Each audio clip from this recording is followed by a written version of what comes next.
So good evening, everyone. Good evening, Rabbi. Tonight's shiur is called Man, the crown of creation, or the Kabbalah of man, understanding man. What is man? What is man? The sages call man Nezer Habriya, the crown of all of creation. Now it's interesting that man is called crown of all creation, because when we compare man to all of creation, we're not just comparing him to the animals, to the trees, to the vegetables, to the inanimate, to water, to the mountains.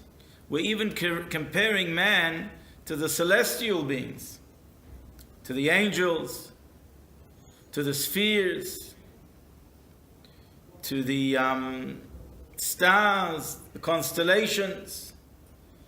And therefore when they say that man is the Nezer Habriya, because everything falls in the category of creation, everything, even celestial, even heavenly beings, spiritual entities are also called part of creation.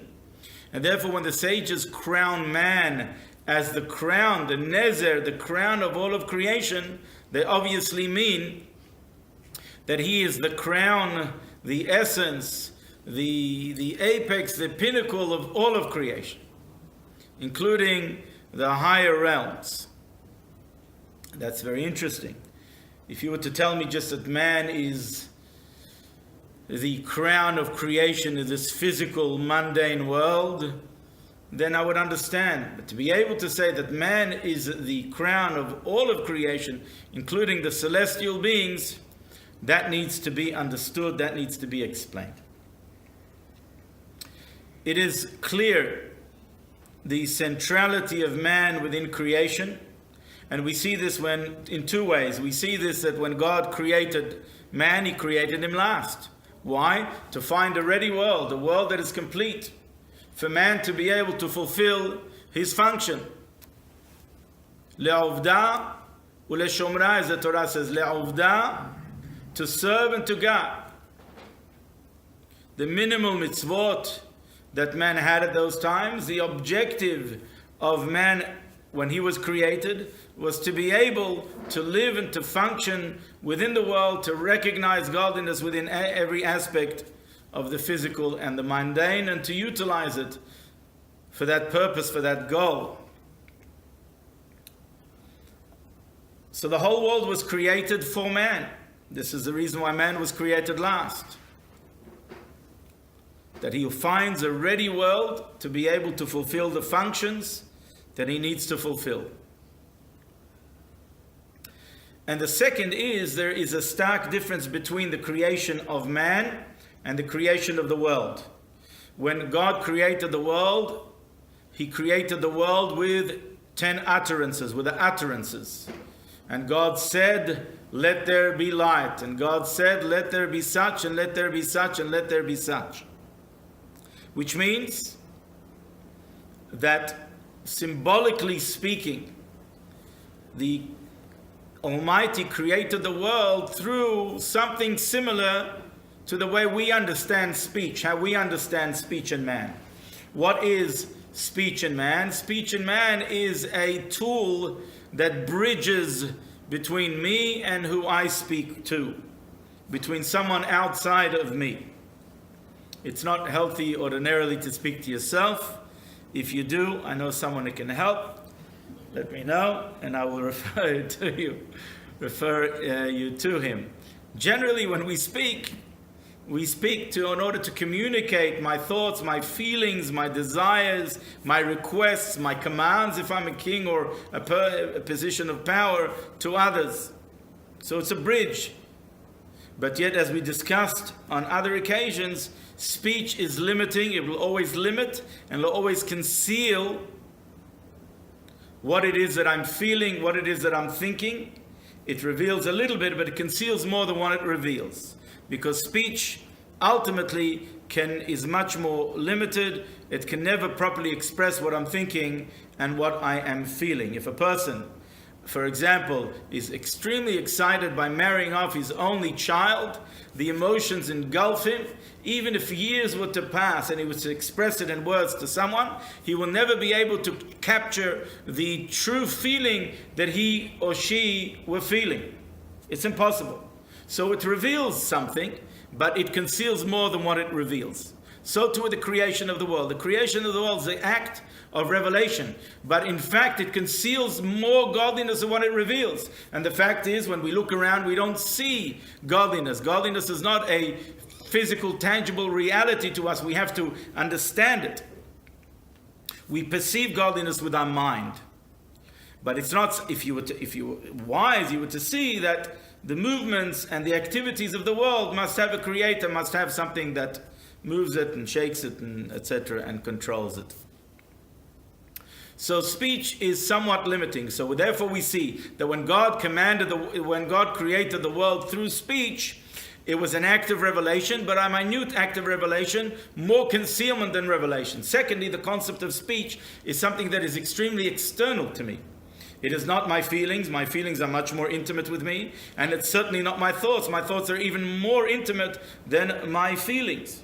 Speech is something more external, and the proof is, as we mentioned before, it is to someone else.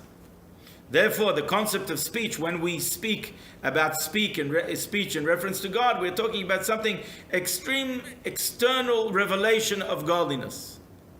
Just like speech by us is something that is extremely external to me, so too, the creation of the world is something that is an extremely external revelation of God, not an intimate and internal revelation of God. Whereas when God created man, it says something different. When he created, or when he infused man with his soul, it says, "Vayipah ba'apav nishmat hayim," and he breathed, "Vayipah ba'apav nishmat hayim," and he breathed within his nostrils the breath of life. And as it says in Kabbalistic writings, "Manda nafah mitochi nafah." He who blows from his innards. The fact that God uses another expression for the creation of man indicates that man is much more intimate. The creation of man is much more intimate than what? Than all of creation, including the celestial beings. So man has shares, or comes, or is rooted in a much more intimate place, so to speak, from God, if we were to borrow these human terminologies.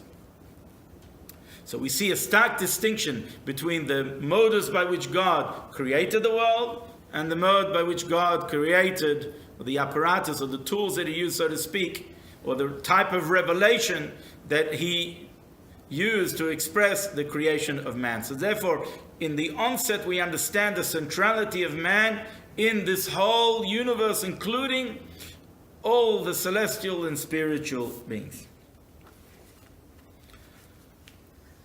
There is a very interesting Gemara that I want to share with you. The Gemara is in Masechet Hagigah, in Tractate Hagigah, on page Tet Zayin, page 16. And there the Gemara says a very interesting thing. Tanu Rabbanan, rabbis have learned in a Braita, like a Mishnah. It's a leftover Mishnah, Braita. So from the oral Torah, they taught a very interesting thing, and it says a few things, and the Mishnah continues, the Braita continues and says as follows. Shisha dvarim amru al Adam. 6 things were said about man, in describing man. Our original question is, what is man? So 6 things, the Gemara tells us, were discussed pertaining to man. And the Gemara says, Shlosha Kemalachei Asharet, 3 are akin, are similar to the angels. Ushlosha kabehema, and 3 are akin to the animal. Kemalachei Asharet, in which way does man resemble the ministering angels, i.e. spiritual entities, as the angel is not a figure that has some sort of wings and these type of things and a halo around him. It is a spiritual entity. In which way does man resemble the spiritual entity loosely called or translated as angels? 1, yesh lahem dat kemalachei asharet. They have knowledge. They have the ability to think and ponder and understand the depth of things. Like the angels, they are able to perceive godliness in accordance with their level. Like the angels perceive godliness. So man is akin to the angels in that regard. Secondly, mehalchin bekoma zekufa, they walk upright. The angels, so to speak, when on a spiritual level, they are upright, because as we mentioned before, angels are not like men, they are spiritual entities, but they have this concept of walking upright, which we will soon identify what that means. What does that mean, an angel walks upright? If we said before that an angel is not a figure like what we understand it to be, like a human being, then what does it mean that he walks upright? What is the difference between man and beast? Generally speaking, when we speak in totality, in generality, about beast, about animals, the animals walk or traverse with their head and their heart basically on the same level. Man is the only one that predominantly, there are certain animals that from time to time rise up or walk like this, but predominantly, and the majority of beasts, which is the defining aspect of beasts, is that they walk on all fours, and they are predominantly, their heart and their head are on a similar level. Meaning to say that there is not that much difference between their emotions or their desires, what they desire, and their intellect, which means that basically the intellect of an animal is used to acquire what they desire, what they want. A human being can be above that, and the fact that his mind is above the heart. He can be beyond. He can look up to the heavens. He can aspire to the heavens. And that is why he's created in such a manner by which, as it says in the Sefer Tanya Kadisha, that a person is born with the ability to be moach shalit ala lev. A person has the ability naturally. We have the natural tendency to have the ability of our mind to control not only matter, but our mind to control emotion, to control our desires, our pleasures, even our moods and what we are feeling. That is similar to the angels, for the angels are in control. The angels, in fact, are so in control that they don't have an animalistic soul, tendencies or drives at all. We do. But despite the fact that we do, we still have the ability, and we have the natural, we are born with a natural capacity to be able to be in control. To decide that I'm not going to follow my desires, my pleasures, and what I want. I will aspire to greater heights. I will aspire to spirituality. I will be in control. Like one of the shiurim we once gave, the difference between lemech and melech, a king and a fool. A king, the word king is spelled mem, lamed, and chaf. Mem stands for moach, head, lamed, lev, heart, and chaf, kaved. Kaved is the liver. Which means that to be in control, to be a king, to be a master over oneself, to be a king over oneself, to be the crown of creation, you have to follow that order. The head controls the heart and the influences of the liver, which we don't have the time to explain now. We explained it in another shiur. Lemech, a clown or a fool, is the other way around. Lemech is lamed, lev first, the letter lamed that stands for lev, and then mem. He follows the dictates of his heart. He speaks whatever comes to his head first. He doesn't control and think what he speaks. And that's the difference between a melech and a lemech. Same letters, just different order. A fool and a king. A fool is someone who is controlled. And that is how he's akin to the angels. The third thing, which is very interesting, is mesaprin b'lshon HaKodesh. They converse in the holy tongue. Do we only speak Hebrew? Do we only converse in the holy tongue? What's so special the fact that you speak only the holy tongue? And if you know the holy tongue, if you know Hebrew, and if you only know Hebrew, and someone else knows 17 languages, who would you think is greater? The one that knows 17 languages.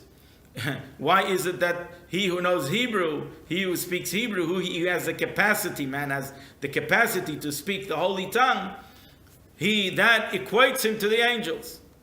Because there's something incredibly unique about the Holy Tongue. There's something incredibly unique about the Hebrew language. That is a godly language. It's not a man-made language. That is the language by which God created the heaven and earth. The letters and the words by which God created heaven and earth and revealed himself through the Torah. And therefore there's an incredible amount of spiritual energy and creative energy that is contained in those letters.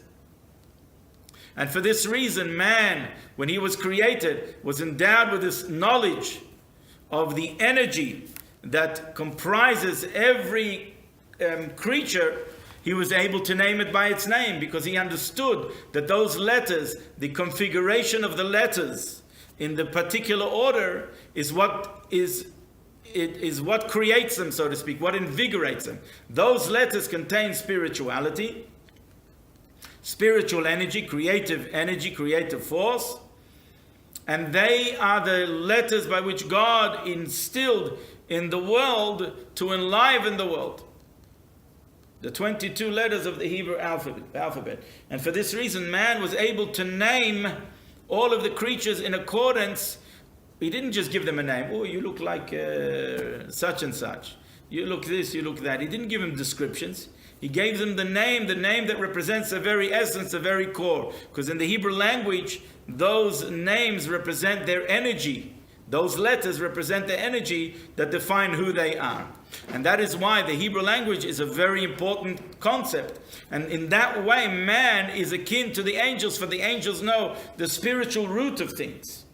And so to man has the ability to be able to tap in, at least, to the spiritual root of things through the Hebrew language, through prayer that we recite in the Hebrew language, through the Torah that we study in the Hebrew language. We're not belittling someone who prays in English or any other language for that sake, for that purpose, because to communicate with God is not limited to any language, but nonetheless, the Holy Tongue has something very special and very unique about it. Then the Gemara continues and says another interesting thing. It says, Shlosha kebehema. There are three things by which man is akin to an animal. And what are they? Ochlin v'shotin kebehema.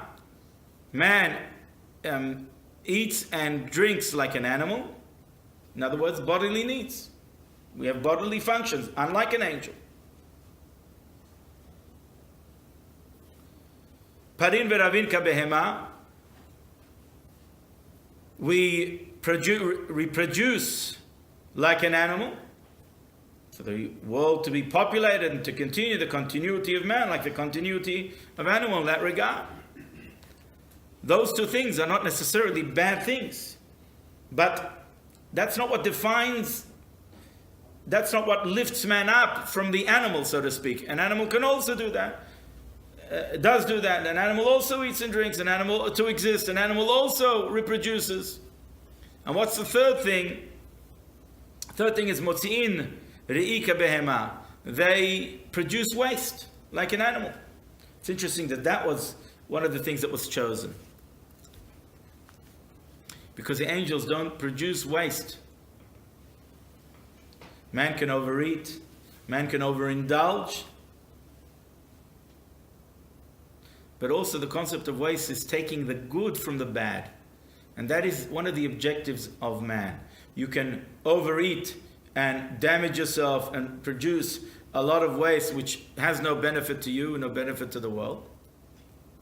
Or you can eat in a manner that is higher than an animal and take the good from the bad, which is one of the objectives of why we exist in this world. Taking the good from the bad. Separating, the act of separating. The act of discipline. So, none of those things per se are bad things, but an animal also does it. This is the beauty of man. That man is not just an angel. If God wanted just angels in this world, he would have created angels. And in fact, man is even higher than angels. Not in our conscious state that we understand godliness now, because in the state that we understand godliness now, the angels understand godliness better because they are devoid of the concealing body and these restraints and the limitations of body and the desires and the interferences and the struggle of man's soul with body. But in fact, that is what makes man higher. Because the angel cannot indulge and engage in these activities similar to an animal and still be a man. An angel is an angel. An animal is an animal. The human, the man, can be something that is a composite of both, and that is his quality, that is his greatness. That he can engage in things that are exactly like an animal. Yet he can retain his human dimension, his godly, divine spark. That is the challenge of man on the one hand, to be like an angel, despite the fact that he lives in a corporeal world and a casing and a shell in a body that has functions that are similar to an animal. That is the greatness of man.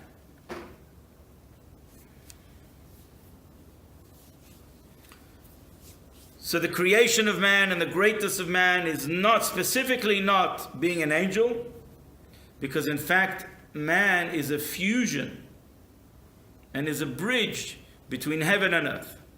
That is the beauty of man. The flesh and the soul. The flesh that an angel does not have, but an animal does.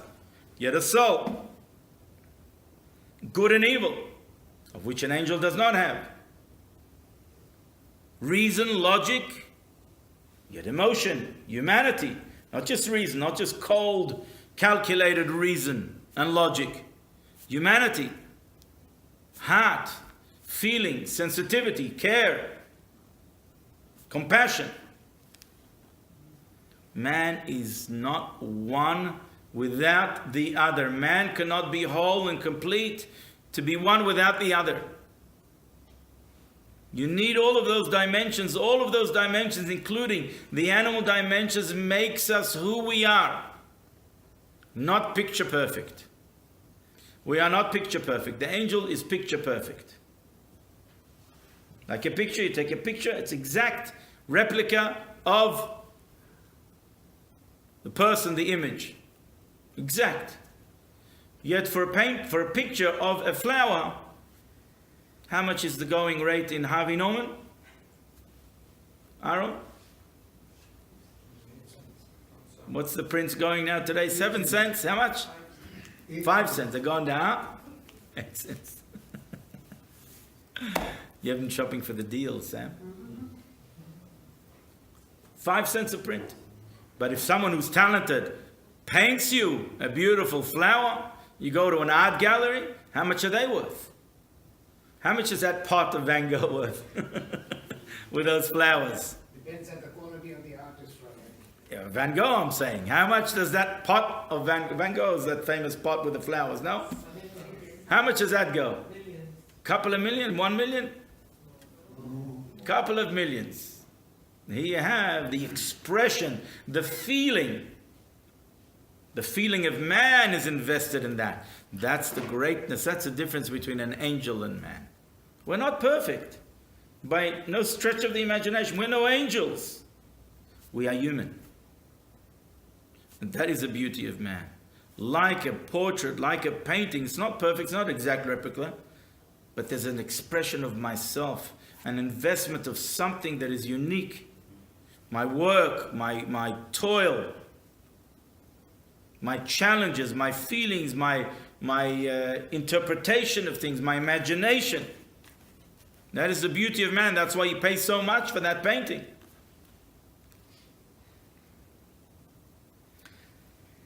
So the whole picture, this whole being, all of those qualities that we mentioned above, is what makes man. Including the spiritual, of course, not to forget the spiritual dimension, the soul of man, which is his essence and his core, by which everything else is reflected. The body reflects all of these things. Of course, we have the animal dimension, the ungodly side of us, the more hidden side, the more base and crass side of us as well. And this is the error that many have made throughout history. Focused on one ingredient, one dimension of man and not the other. And by doing so, you can never aspire to be a whole man, like Freud. Freud, he understood man not incorrectly, but very incorrectly. He understood man one-dimensional, only the desire and the pleasure of man. And that everything is associated and related to that. And that's incorrect. That's not the totality of man. That's not the wholesomeness of man. That's not the greatness of man. That's not the nobility of man. That's the animalistic side of man. That they reproduce like an animal. You can reproduce. You have your tendencies, you have your drives exactly like an animal. But he missed the point in the others. Marxism, another mistake. Social responsibility. Economic responsibility, sharing and caring, certain sense of responsibility. Very good, very important. But no dimension of the soul, no dimension of the spirit, of religion, of spirituality, of the angelic side of man. Again, miss the point. Doesn't include and incorporate the totality of man, and thus loses the wholesomeness of man, and we err. If we follow that approach, we err. Because man is a composite of many things. Many intricate things that makes us special, makes us great.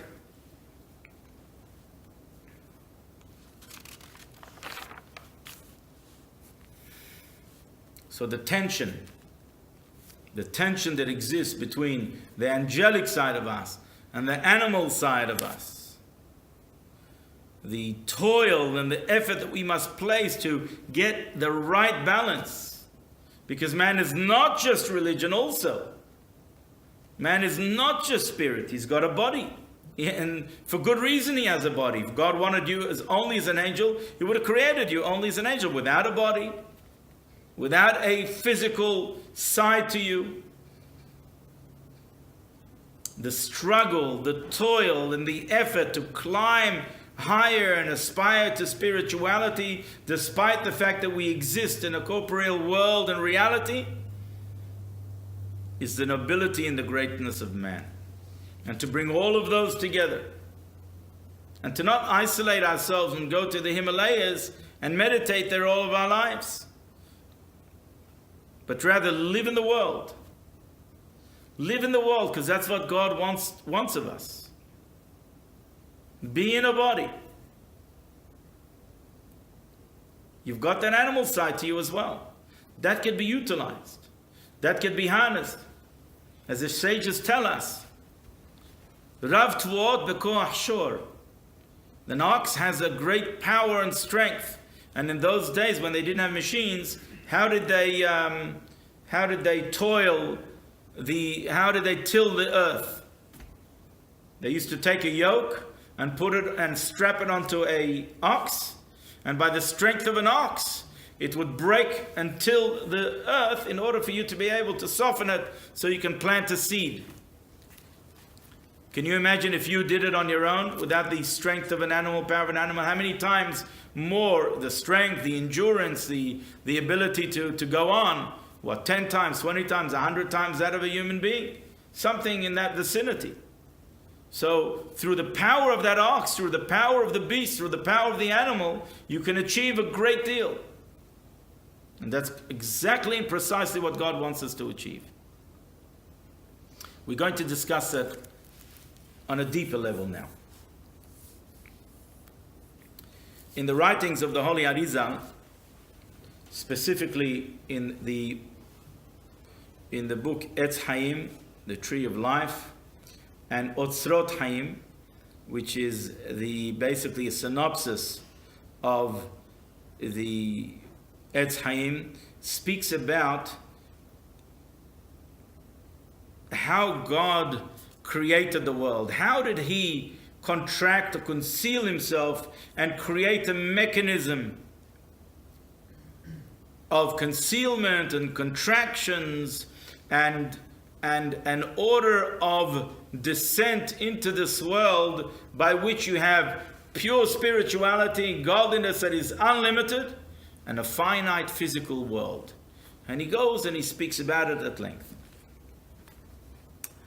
And just very briefly, he starts off, Kshala birsono hapashut livro et ha'olam. When the Almighty desired that there should be a world, Tzimtzem atzmo al hatzad. He concealed himself, so to speak, and put the light, so to speak, to one side, which is a symbolism. It's a language structure that is used to express that, so to speak, God created a possibility for there to be a diminished state or revelation of godliness, by which there can be more concealment and more concealment and more concealment to allow for a minute amount of spiritual light to be revealed in a physical way as we know it today.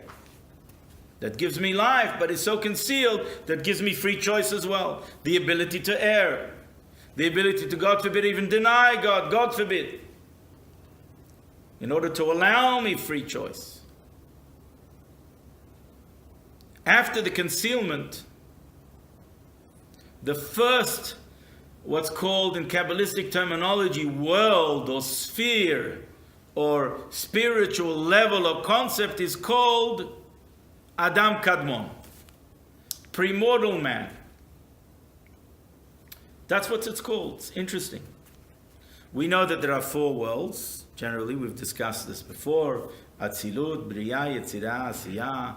In Kabbalistic terminology, there are 4 worlds. 4 worlds refers to the 4 general concepts, of which there is a particular type of revelation of godliness, and then they go from one sphere to another sphere to another sphere to another sphere, sphirot or emanations, and one lower than the other, and each one has a function and a purpose, until they go down to the lowest one, which is Malchut, that is like speech. It takes and reveals it to the next level. It takes it and transmits it, receives from all that which is above and transmits it. It's a mechanism, so to speak, of concealment and contraction of godliness. There are 4 general worlds, but the source of all worlds, the source of everything that we know, what is called worlds really are vessels.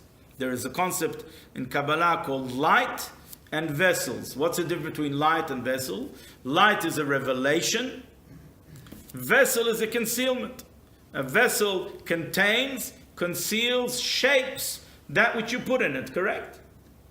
So that's what the Kabbalists teach us, is the concept of light and vessels, or the kelim. Light is revelation, kelim, vessels, is contraction, concealment of godliness. And that is what really the worlds are all about.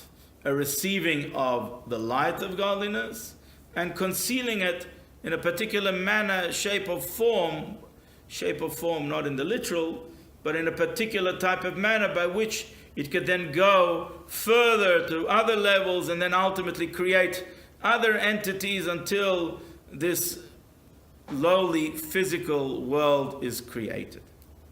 The first order of all of that, and if you have a look, the first order of all of that is called Adam Kadmon, Ak for short. Adam Kadmon, premortal man. In other words, after God, so to speak, willed a world, desired to have a world, and began to contract himself, the first order of all of these levels is named Kabbalistically Adam Kadmon, premortal man. Why is it named premortal man? Premortal man.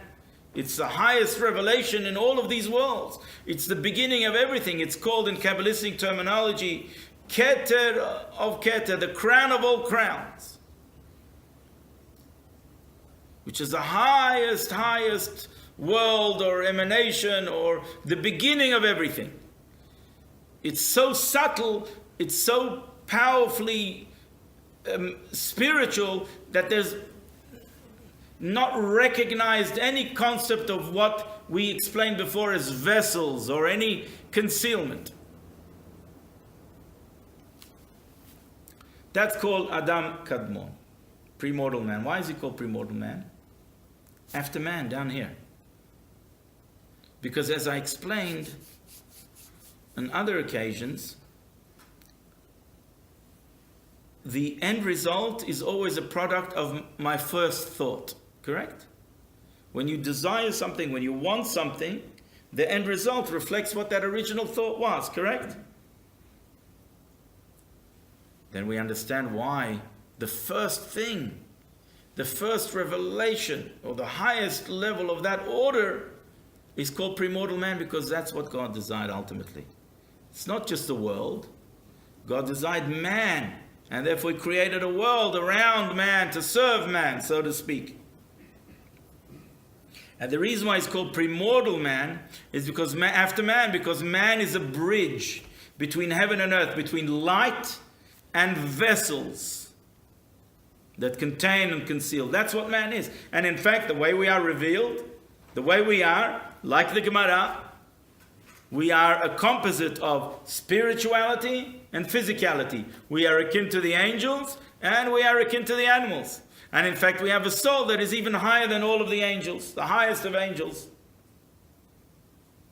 All that starts and is rooted in the highest levels where God desired a world. And in order for there to be a world, there must be a fusion between light and vessels. Ultimately, light and darkness. Ultimately, spirituality, body, soul, body, flesh, spirit. It all begins there in the original plan, so to speak, on the blueprints. And it's named, the blueprints are named after that. They're named after us, named after man. And that the Kabbalists call, that level is called the crown of all crowns. No wonder the sages call us man as Nezer Abriya, the crown of creation. Because what is man? He is a bridge. He's able to do something that no creature can do. No spiritual entity, no angel, and no animal. He's able to bridge the two. And that's the purpose of creation. To fuse the light and the vessels, the infinite light and the vessels, the creative light and the vessels, the soul, the body, the spirit that invigorates, the godly spirit that creates, enlivens, invigorates, brings to existence continually the world, and the vessels that conceal that light and allow us to take that light for granted. Man has the ability to reconnect to it and to connect the whole world to it through his attitude, through his activities, through his emotions, through his speech, what he says, what he does, etc., as we will soon see. Thus man affects the whole world. And he affects the whole world, as we will soon see. Not only the medaber, not only do we interact with each other, thus we affect each other. We can uplift each other, we can support each other, we can support the impoverished, we can uplift those that are downtrodden, we can say a good word to someone, give someone confidence, empower people, communicate with people, love people. We can destroy as well. We can criticize, we can belittle, we can cause division and harm with words, human beings. But we can also affect the animal world as well, as we will soon see. But not only the animal world, the vegetable world as well. And we can also affect the inanimate world as well. Even the inanimate world, even a rock, even the earth, we have an impact and effect on it. Why? Because man is a bridge between the world and between the heavens. In fact, man is called Adam for many reasons. Two most striking reasons is because the word Adam is similar to the word Edameh, Edameh le'elyon. I will be akin, I will be similar to the heavens, and Adam milashon Adama, from the earth, because we were taken from the earth. So we have the two. We have the heavenly dimension of us in the very name, in what we are called. Remember we said before that the very name of something in Hebrew defines what it is. It is its energy, it's its creative force. Because it's its energy and its creative force, it defines what it is, what you're going to be. So the letters of a lion creates a lion, enliven a lion, not a giraffe. And the letters of a giraffe. Giraffe, I don't know why it entered my mind, but it did. Or an elephant is the letters that enliven and create and continue to allow to exist the elephant. Adam also, man. The very word itself lends itself to who he is, what he is, defines who he is, what he is, and that is heaven and earth simultaneously. Adama, Adam, milashon Adama, from the expression Adama, from the earth, and Edameh, I will be similar to the spiritual world, to the higher realms. Both, we are the bridge between the two. Therefore, man affects the world. Not only that he uplifts the world to God, but he in fact reveals God and finds God in the world. It's a big difference. Both. Man has not only the ability to lift the world to God, uplift the world to God, utilize it for godliness and spirituality, uplift the world to a noble purpose and morality, and find the good and the godly spark in everything. And find happiness and love in everything, and joy in everything. But also, and maybe even greater, to find the God within every aspect in this world, as it exists, because it is also godliness. And it is the divine will, and the divine will is that which enlivens it and continues it to allow it to exist. And that's man, he's a bridge. And that's why the Gemara says that man he's part angel, part beast. I'm sure they're going to make a movie now of it, part angel, part beast. That's why, because we are a bridge. And that is the wondrousness and the nobility of man. That he has this high level of himself, the nobility of spirituality, yet the crass and base side of him too, and there too we can find godliness. Let us see how in the Torah, in the Bible, how man in fact affected the whole world. Let us start with just 3 examples and 2 stories. What do you like first, the examples or the stories first? I knew you'd say Rose. I was just going to say, the Rose will say the story. Because Rose said the story in her honor, I'm going to start with the examples first. 3 biblical examples. Then we will appreciate the stories better.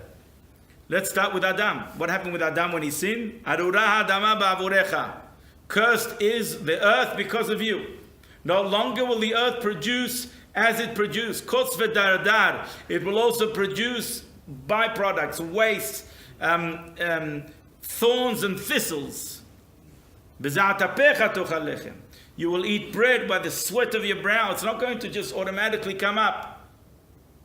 Because you sinned, you effectively curse the earth from whence you came. What happened with Noah? It says in regards to Noah, Vatishahet haaretz. The earth was destroyed, so to speak, was corrupted. Vatimale haaretz hamas. The world was full of corruption. The very earth was full of corruption. Vayar Elokim et haaretz v'hineh nishhata, and God saw the land, the earth, and behold, it was destroyed, it was corrupted. Which means to say that God did not just look upon the actions of man. Man's actions were so corrupt that he even corrupted the way by which the animals conducted themselves. He even corrupted the earth. He defiled and brought impurity to the world itself, to the earth itself. He seeped it with impurity.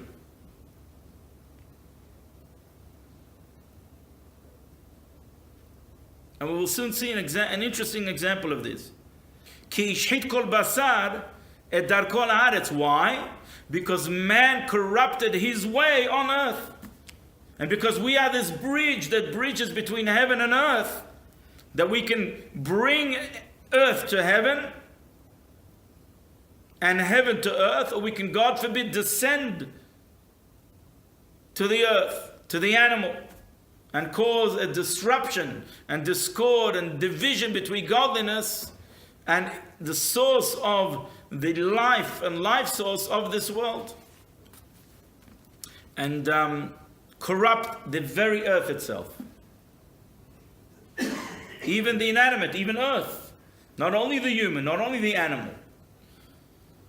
They made some experiments where a person speaks nicely to a plant and the plant flourishes. I saw such an experiment, and they took a seed and they took as well ice, and they spoke nicely to the ice, and then they screamed at the ice. And the crystals that they saw that formed in the ice or in the water when it was frozen were, when they spoke nicely, were beautiful crystals with beautiful forms and shapes. And when you spoke harsh and ill towards it and it was frozen, you could see very disjointed and dislodged and without any symmetry. As well as the plant. The plant was ruined. Was the other one blossomed. So we see that man affects, even through his speech, he affects the world. Similarly, we find in regards to Korah. What happened with Korah? Korah made a rebellion against Moshe Rabbeinu, and by extension God. He did not accept God's ruling. He does not accept God's decision. Don't be smarter than God. If God decides something, accept it. Now, you think you have all the reasons? You're not God. Leave it to God. So Korah mounted a rebellion against Moshe Rabbeinu, and it says, "Vatiftah haaretz et piha, vativla otam," and the earth opened its mouth and it swallowed them alive. Ve'et batehem, and even their houses. What's wrong with their houses? Leave their houses be. Because before it says that God commanded the Jewish people, Al tigu b'chol asher lahem, separate yourself from Korah and his men. Don't touch anything of theirs. Don't touch anything of theirs. Don't touch any properties of theirs. What's wrong with touching their property? Because it's corrupted. It's contaminated.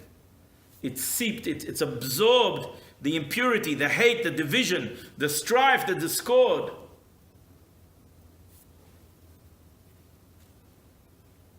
What does it say when Mashiach will come? It says that the very walls will complain about who we are, what we did in those walls, in those confines. Because we affect it, and we can affect it for good, we can affect it for bad. If we affect it for bad, they're going to complain. They also have godly energy, they also have a godly spark that feels. How dare we corrupt that godly spark? Even the inanimate world has a dimension of vitality or life. We have no right to corrupt it. We are the bridge. So what does it say? Don't touch any of these things. Pentisafu, lest you will then also be swept away, be taken away and destroyed. What? Simply for touching their items. You too will be destroyed. B'chol hatotam, because of their sins. So we see that their sins can affect the matter as well. We know that when we take leather and we proclaim, we write the name of God on it and we proclaim it for a mitzvah, it becomes holy. You can't revert it back and use it for a strap, God forbid, for a sandal. Man has the ability to affect every dimension of creation with holiness, or infuse it, God forbid, with the exact opposite, with division, with discord, with impurity. If man is impure and touches something, he renders it impure. He can't take it to the Bet HaMikdash. If a person says, this is sanctified, this is holy, I donate it to the temple, that's it. It's holy, it's sanctified. You cannot diminish its holiness. You have to give it to the Bet HaMikdash. It has an element of sanctity right now. You take a dough, you separate halah to rumah, you separate trumat halah, you separate the dough for the kohen. It's holy, that's it, you can't eat it. It's holy. And it has to be separated in a state of purity too. Excuse me. So we see that man affects. Avodah zarah, matters of avodah zarah, of idol worship, we're not allowed to touch it, not allowed to derive any benefit from it. Destroy it. What's wrong? It's a piece of gold, a bar of gold. How often do you find a bar of gold? If there was an idol worship, let's say in India they worship the cow. On the cow they put nice, beautiful gold earrings. And the cow was lost.